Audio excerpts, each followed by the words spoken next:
Hi, this is Wake Up New Bedford, and I'm Marcus Coward, and we're here with Eldric Abreau, a New Bedford native, a community activist, and was on the Cape Verdean Festival Planning Committee. Okay, and we're happy to have you. Thank you very much. It's my pleasure. Thank you for the opportunity to meet with you, and pleasure to be speaking with you, Marcus. And I am Eldric Abreau. I'm a New Bedford-born native and am on the board of directors for the Cape Verdean Recognition Committee. We are a local nonprofit organization in the Cape Verdean that helps the Cape Verdean community. Each year we host a Cape Verdean Recognition Week, the week of our Independence Day, July 5th, 1975. Absolutely. Cape Verde, and which is usually our Cape Verdean parade that the organization has been hosting for the past 52 years. Okay. So that's pretty impressive. It's exciting stuff. Yeah. So we're going to be getting into a lot today, but I want to start first with getting to know you. Okay. So you're born and raised St. Luke's, right? Okay. Yes. And so when you were young, well, first, do you have any siblings? I do actually. I have a little sister, Okay. 12-year age gap, so Okay. it's really like, was my little baby girl growing up, and Sure. right now she's going into her junior year in high school, and I'm like, oh, Wow. it's like seeing my little girl, I feel you. girl growing up. Feeling I have a little cousin older. the same age who's in 11th grade now, and me and my brother couldn't believe it. Like, we saw her grow up too. And so, did you go to did you feel alone growing up, or did you feel like okay, like you didn't feel like you needed siblings? You know, that's one thing that I think I really have undervalued and didn't realize till I got a little older, but appreciated of the diversity in New Bedford. But I always have felt like I have been around lots of friends and family. Cool. And that's actually coming from a first-gen Cape Verdean and Senegalese. My mother was born in Cape Verde. Okay. My dad was born in Senegal, Dakar, Okay. and they both came over to graduate and get their. My dad came and got his high school degree. Sure.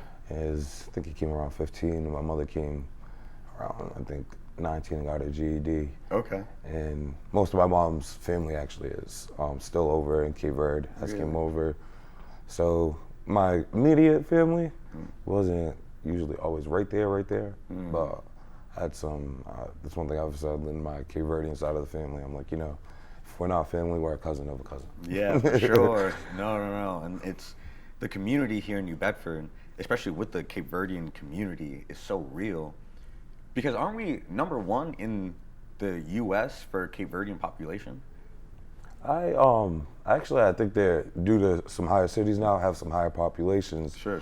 But I think one thing we don't get enough gratification for is our port is the door that opened up the Cape Verdean community into America, dating back all the way to our whaling industry. So we might not be the most now just out of size, but we were definitely the first. Yeah, you can say we definitely got the maybe oldest historical ties with the Cape Verdean community in America. For sure. And my bishop for my church, for the United House of Prayer, okay, is Daddy Grace. And so great. Have you I've heard of his work? Yeah, work, okay. yes. So every Cape Verdean must have heard of Daddy Grace, but most people in New Bedford, just by proxy, have heard of him too, and even know his name more than the House of Prayer in New Bedford, just because of how famous he was. Mm-hmm. And there's still Grace family members because he came on a ship from Cape Verde, and then started this church. But there's still Grace descendants who still come to our church, and we honor them, just because. I mean, we honor the royal family. Like he started our church. Like he was amazing and made a crazy legacy. I think our church started in like 1911. I think. Okay, and so It's over 100 years. No. Like we have, we great. have like 137 churches across the U.S. Wow. Like, we're an organization, but he started it. A Cape Verdean man started this massive organization right here in New Bedford. Yep. And so we're known as the capital city in our organization. But even just recently, that was some like reclaimed history. But we're getting ahead of ourselves. But but New Bedford has a lot of pride in Cape Verde and its Cape Verdean community. And I feel like we can still increase, but I'm glad to, like, I'm Cape Verdean too, on my mom's side, and I have a Nana who's like, I think 89, but she's so healthy still. Like, she's Carol Matthews, and so like on my mom, she's the Matthews family, but she's still on Facebook, and she always calls us her Nana, and but she's like, I love you, Nana, and she's on Facebook commenting if it's our birthday or whatever, and so but okay, so you know Chazen. Yes. Okay, when did you guys first meet? Okay. Me and Chasen actually had met our freshman year in high school. Okay, sure. Which was 2010. I had graduated New Bedford High School in 2014, and actually I say, you know, that's one of the funniest stories I have. Is that's one of my closest friends I have today. Sure. And we, most people that know us today think that we are family, our brothers, due to that connection and our mother. And so I'm like, you know, the funniest part is when we had met each other, we did not like each other. Really? And it's not that we had any like vendetta or hatred. Yeah. It's kind of I told him, I was like, it's funny. It was a top dog like ultimatum. Yeah, I can see that. Right there in homeroom. Yeah. I was used to being a big dog in my class. I think he was too. I came from Roosevelt. He came from Normandy. Yeah, so exactly. First day was kind of a stare down. Like, from opposite sides of the city, north end, south end. Wow. Yeah. That's crazy. It was great. It was just kind of, I think, like a masculinity challenge at first. Yeah. We looked at each other. It was like. Yeah, feel each other out. Yeah, had to. And probably not until like, I think December of our freshman year was when we started getting a little closer. I had lost a close friend of mine, an older friend of mine, Michael Pina, and it was really tough on me. And on actually his birthday, December 5th. Oh, really? And I was looking. That was probably one of the first days came into school breaking down. Like I was very emotional, and he came up to me and was like, "What's going on, bro?" And I'm like, "What are you talking to me?" He was like, "You can't be down on my birthday. What's going on?" Like, trying to and just cheering me up, and I was like telling the story, and he was like, "Oh, man." He was like, "You know, that same day, he was there and spent the whole day with me, cheering me up, consoling me." Nice. I told him, I was like, "You know, man, for someone I was like that was just starting our friendship right now, I was like, who would have thought you like this doesn't even feel like your birthday. It feels like you're just here." Helping me out, and I was like, you know, ever since, I was like, when your birthday comes around, I gotta make sure it's a special day for you. You helped me through that day. That's a crazy story. Yeah. Wow. So we're talking about this guy Chazen, okay, and I only know him because of his younger brother Trayvon, and I only know him because of my older brother Tyler, and so Tyler and Trayvon went to high school together with Chazen, and but now Trayvon is the godfather of definitely one, but maybe both of my brother's daughters. And so they're brothers, okay? They call each other brothers. And so by proxy, him and Chazen are brothers, and me and Chazen, and, you know, just for years now, we've been super close. And like Juliet, the oldest, is 9, you know, or was turning 9 in November. So I didn't know them immediately because I went to a private boarding school, which we'll get to the disconnect I feel having not gone to high school here, which is why I want to ask that question. But this guy Chazen, amazing guy, okay? And I can see how you guys are such close friends. And so that brings us to high school, okay?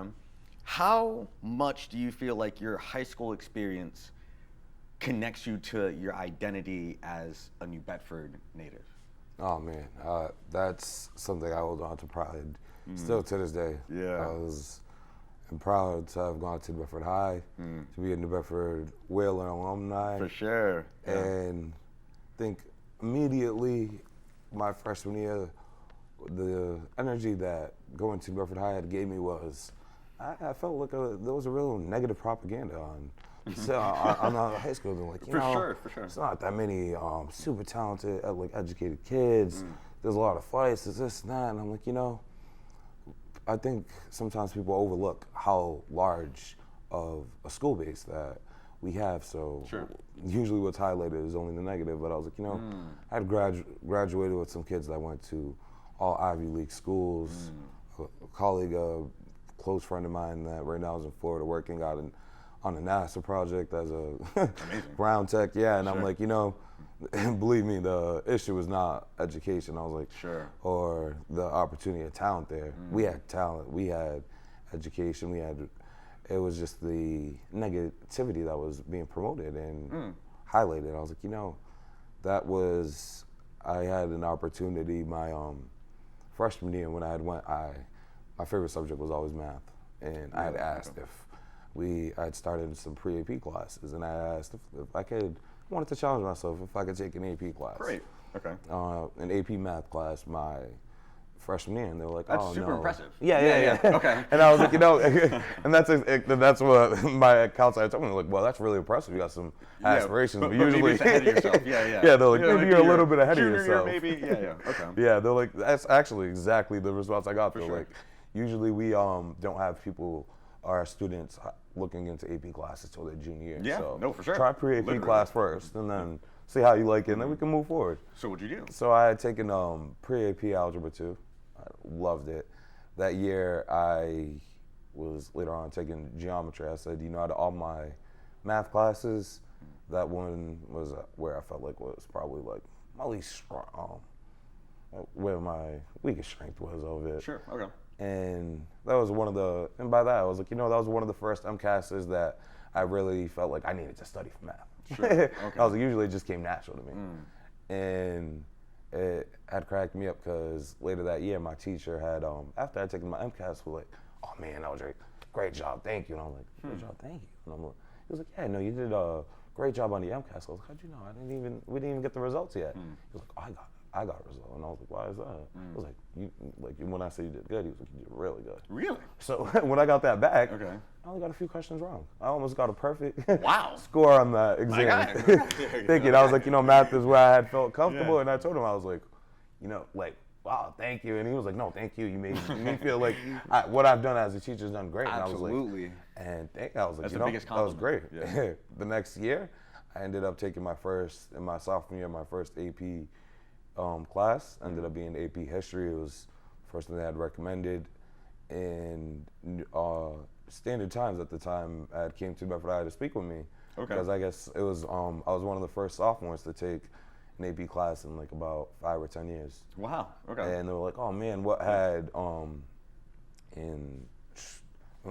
pushed you to do this? What words would you want to say?" And when I was speaking with them at first, I was like, I had felt confident in the way I was raised to keep pushing myself. That's the way my mother raised me, especially with my extracurricular activities and academically. And that's where I felt comfortable. And I was like, I just wish I had the opportunity my freshman year to have taken it. And they was like, let's not say much of that. Let's just mention good like stuff. the good part. And I was Yeah, like, for sure. no, I'm not trying to bash anybody. I was like, I just felt like I was kind of You just want to keep pushing yourself. underwhelmed. Yeah. Yeah.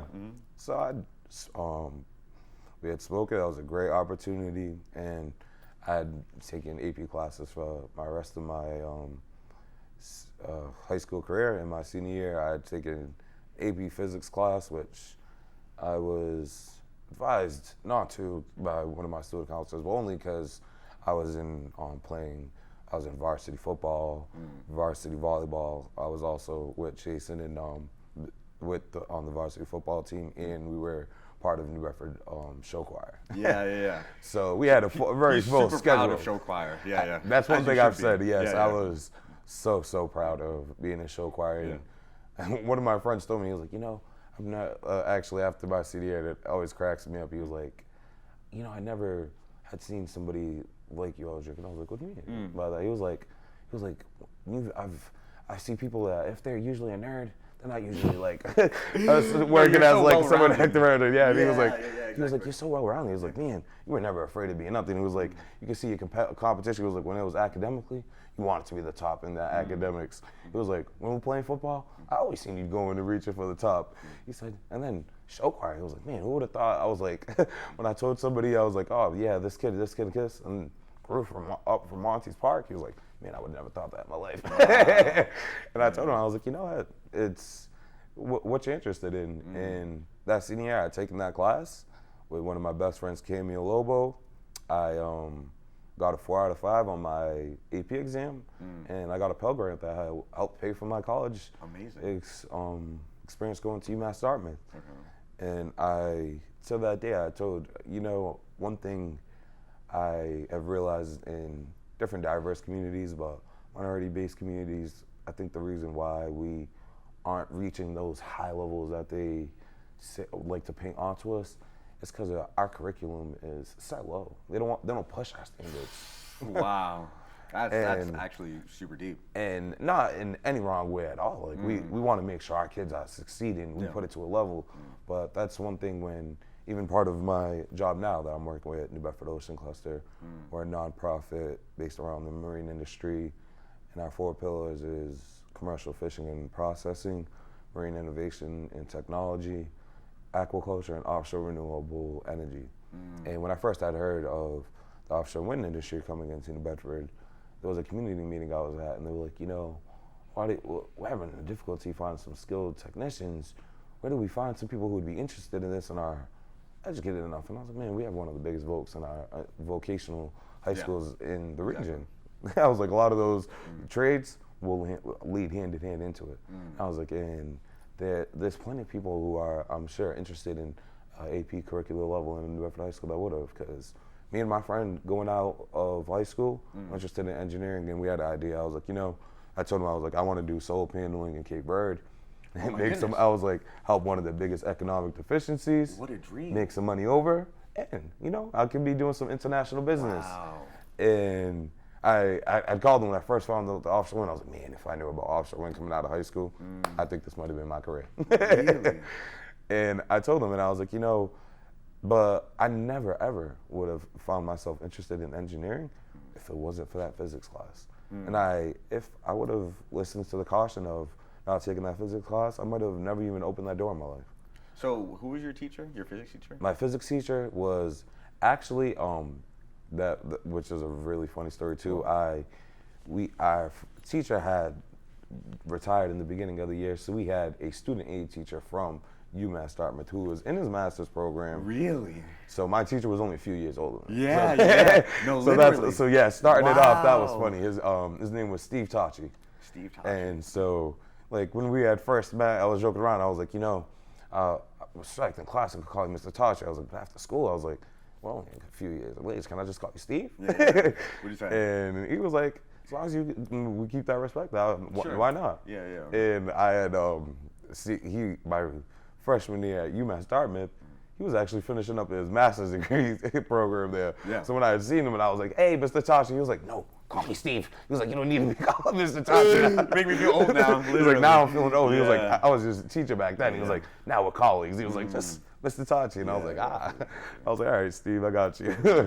But it was really, really, that was actually, I think, a really funny, important thing. And that's one thing, too, that had opened my mind. So I was like, for a young man where I think about a 4 or 5 year age gap, man, was that guy intelligent. Man, I was like, what I had learned from him during physics was mind-blowing. I think that I give him a lot of the credit of why I did so well on my exam. He helped just make it a lot easier for me, put it into relative terms, and to this day, I'm like, that guy was young but intelligent. And out of probably a lot of AP classes I've taken, that guy was probably one of the most intelligent, highest IQ levels I've seen. And I'm like, at such a young age. I'm actually still curious to this day, what is he doing now? Because I know he must be at least a doctor or working in some field, like high engineering field. Because, man, I was like that. I was impressed. And I thought that was really interesting. And I was like, you know what?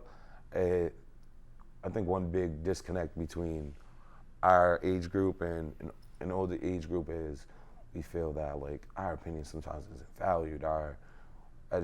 That gap looks like that. We're just gonna undermine what they got to say. They're not as educated as well. No. I'm like, I could name you some people in their 20s right now that are very knowledgeable and might know a lot more than some people in their 40s or 50s. Not due to the age or the race or the person. Any of those demographics don't describe or define someone's education level. It's who they are. And that's what gave me the motivation to be part of the career that I'm in.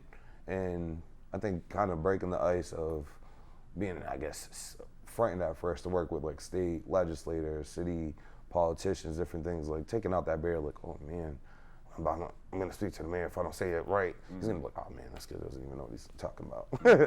I was like, you know what?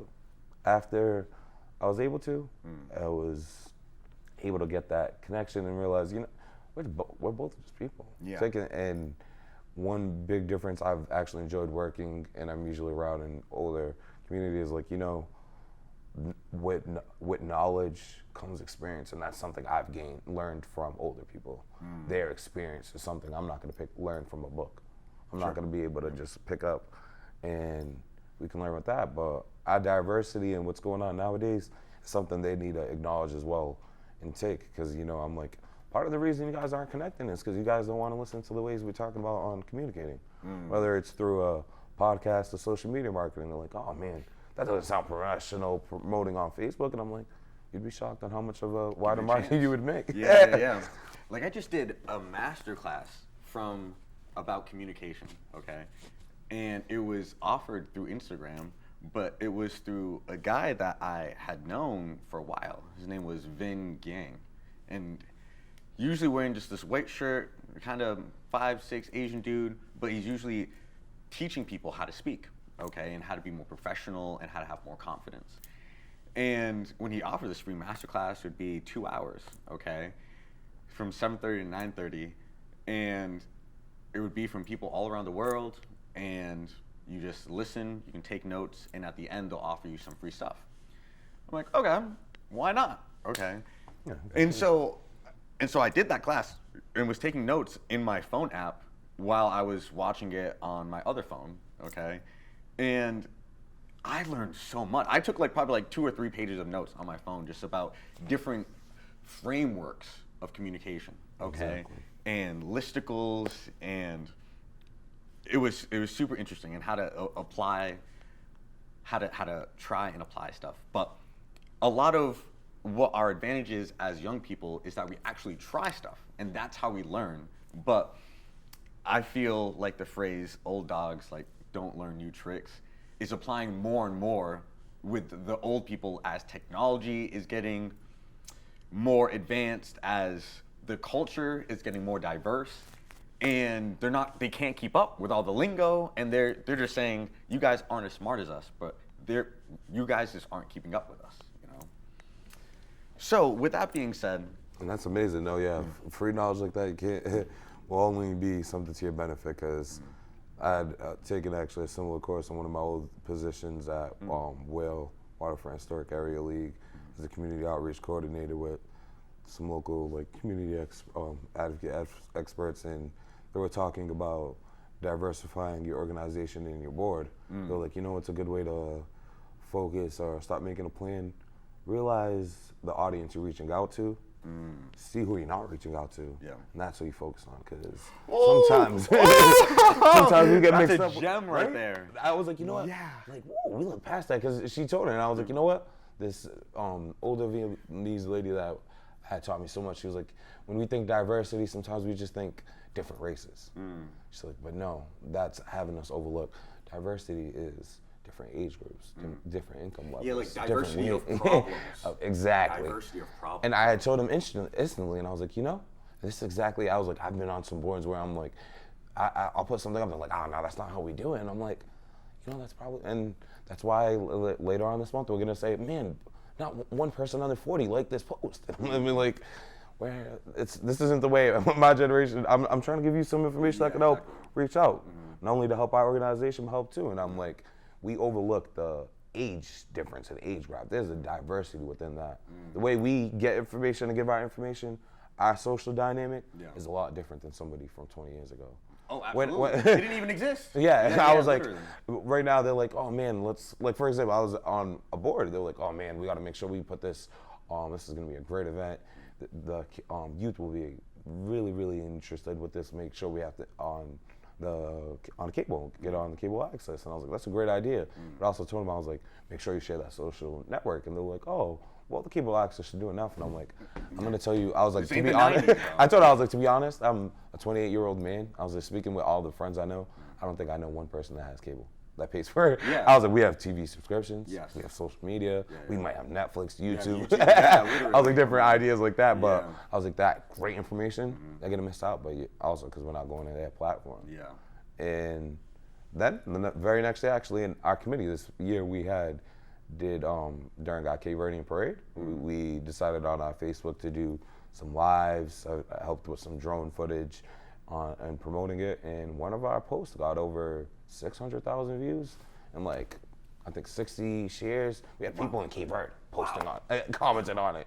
Like, oh, New Bedford, I need to be there next year. This looks great. Yeah, That's what I was like, look at this. I was like, what, 600? I was like, literally. 600 crazy. When we went to our next meeting and they were bringing that up and they were like, who would have thought? And I was like, I was like, man, I thought like, word, maybe we could get 60K views through this, but No, you like, got to dream wow. big because the right? world is so big. So big, and I told them, Yes. and I was like, you know what?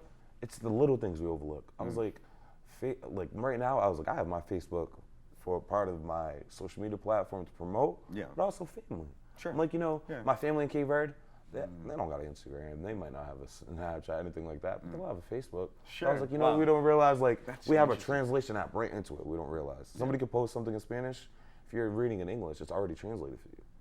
So really? it's helping breaking out these exactly. barriers. Yeah, no, totally. So I was like, you know what? Whether it's multilingual, being across the world, different areas, right on, I'm like, it's that bridge for connection is what our social media market right now that we're overlooking. No, and especially just for different languages too. That's something we overlook as Americans all the time. Not everyone speaks English, especially as in Cape Verde. Like a lot of people aren't, especially the older people, aren't going to speak English.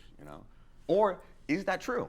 Yeah, no, and that's something I have learned and realized. I'm like, with usually, I think in America I've realized too, I've visited a lot of places outside of the country. Yeah. And I'm like, usually someone that speaks their language, their cultural language is usually the first and second gen. And I've realized, we not embracing that much of our culture in different areas. Sometimes when people hear me speak Cape Verdean Creole, I'm like, wow, were you born in Cape Verde? And I'm like, I've been there since I was younger. I was like, the reason it's sharp and fluent is because I was like, at home, I'm speaking Creole with my mom. Ooh, okay. I was, actually, one of my, small little interesting fact, my freshman year in college, I developed seizures playing football. And when I first started having some minor seizures, I had people telling me I was speaking Creole.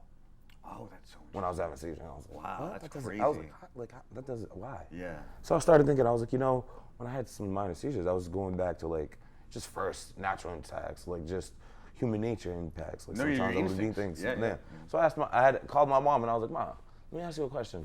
What did you teach me first, English or Creole when I was a baby? She was like, why would I teach you English if you're going to school to learn English? Wow. She was like, I wanted you to know your native tongue. You were speaking Creole since a baby. I love your mom for that. Right? Oh my goodness, that's so good, bro. And I told her, and she was like, why are you asking? Yeah. I was like, because guess what? When I have seizures, I'm speaking Creole. That's what's in my mental, imprinted in my memory. Okay, so, oh my goodness. So I want to touch back up on... And then the barrier part, right? No, hold on. Because we're running out of time. Yeah. Okay? Sorry.